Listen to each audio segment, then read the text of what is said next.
Halo semuanya, perkenalkan nama saya Yesenia dengan NIM 2304455 dari kelas 3B. Pada video kali ini, kita akan membahas mengenai bagaimana pencegahan stunting melalui gizi yang seimbang sejak dini. Stunting adalah kondisi gagal tumbuh pada anak akibat kekurangan gizi yang terjadi dalam waktu yang lama. Biasanya dimulai sejak bayi masih dalam kandungan dan berlanjut pada usia 2 tahun. Yang artinya stunting bukan terjadi tiba-tiba, tapi pelan-pelan, diam-diam, dan sering tidak disadari. Anak terlihat biasa saja, tapi sebenarnya pertumbuhannya terhambat loh. Stunting bukan hanya soal anak pendek, tapi juga berkaitan dengan perkembangan otak, kecerdasan, dan masa depan anak. Lalu, mengapa sih stunting itu bisa terjadi? Stunting bisa terjadi karena anak tidak mendapatkan gizi yang cukup. Misalnya, ASI yang tidak optimal, MPASI tidak sesuai usia dan tidak bergizi, anak jarang makan protein hewani seperti telur, ikan, atau daging, anak sering diare atau sakit sehingga nafsu makan yang turun, pola asuh kurang tepat, ibu kurang mendapatkan informasi tentang gizi, dan akses air bersih serta sanitasi yang kurang baik. Semua ini saling berkaitan. Kalau dibiarkan, anak bisa kekurangan gizi dalam jangka waktu yang panjang, dan akhirnya mengalami stunting. Selanjutnya ada dampak stunting yang sangat serius. Dampak dari stunting itu bukan main-main loh. Anak yang stunting tidak hanya pendek, tetapi juga terhambatnya pertumbuhan fisik, perkembangan otak yang tidak optimal, keterlambatan bicara, kesulitan memahami pelajaran, prestasi sekolah yang rendah, dan daya tahan tubuh lemah, serta mudah sakit. Yang lebih terpenting lagi, dampak stunting bersifat jangka panjang dan bisa permanen. Karena itu, pencegahan harus dilakukan sejak dini, bukan dinanti-nanti. Lalu, bagaimana sih cara kita mencegah stunting? Apa yang bisa kita lakukan sebagai orang tua, terutama sebagai ibu dan ayah, agar anak kita tidak mengalami gagal tumbuh? Jawabannya ada pada hal yang sebenarnya sangat dekat dengan kehidupan kita sehari-hari, yaitu pemberian gizi yang seimbang. Nah, apa sih gizi yang seimbang itu? Gizi seimbang adalah susunan pangan sehari-hari yang mengandung zat gizi dalam jenis dan jumlah yang sesuai dengan kebutuhan tubuh. Dengan memperhatikan prinsip keanekaragaman, kebersihan, aktivitas fisik, dan berat badan yang ideal.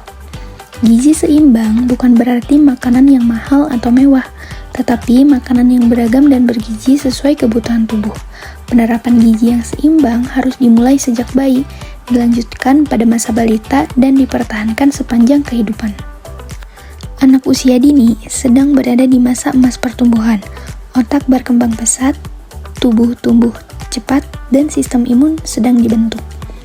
Periode 1000 hari pertama kehidupan atau HPK merupakan fase yang kritis di mana kekurangan gizi pada periode ini akan berdampak permanen terhadap tinggi badan dan fungsi kognitif anak.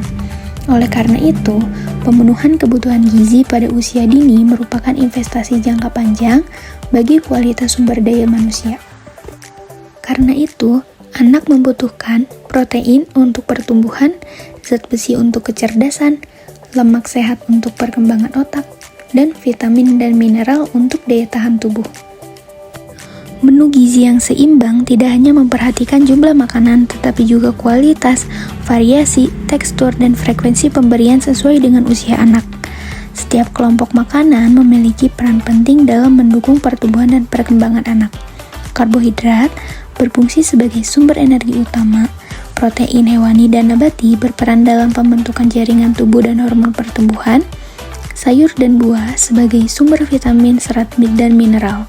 Sedangkan lemak sehat berfungsi dalam pembentukan otak dan penyerapan vitamin. Berikut adalah contoh makanan dengan gizi yang seimbang. Untuk anak usia 6-8 bulan, untuk menunya yaitu bubur nasi, hati ayam, wortel, dan sayur. Untuk anak usia 9-11 bulan, menunya ada nasi tim, ikan, tahu, bayam, dan labu. Untuk usia anak 12-24 bulan, ada nasi, sayur sop, dan buah potong.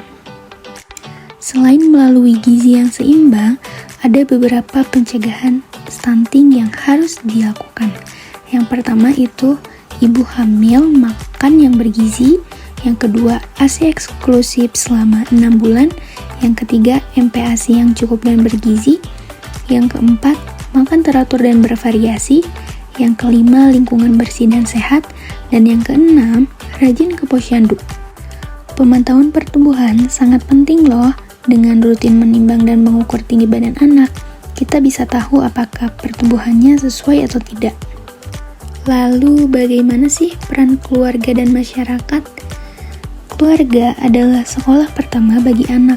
Ayah, ibu, dan anggota keluarga lain harus dapat menyediakan makanan yang bergizi, memberikan pola asuh yang baik, memantau tumbuh kembang anak, memberi contoh pola hidup yang sehat. Nah, selain itu, bagi masyarakat, khususnya kader posyandu, juga sangat berperan dalam pencegahan stunting, yaitu dalam memberikan edukasi gizi, mendampingi ibu dan balita, mengingatkan jadwal posyandu, dan membantu menyusun menu yang sehat. Mari kita cegah stunting mulai dari rumah, mulai dari piring makan anak, mulai dari perhatian orang tua, dan mulai dari sekarang. Anak sehat hari ini adalah masa depan bangsa yang kuat. Kesimpulannya, stunting merupakan masalah serius yang terjadi akibat kekurangan gizi dalam waktu yang lama dan berdampak pada pertumbuhan fisik, perkembangan otak, serta masa depan anak. Dengan perhatian, pengetahuan, dan tindakan yang tepat, kita dapat mencegah stunting dan mewujudkan generasi yang sehat, cerdas, dan kuat. Terima kasih telah menonton.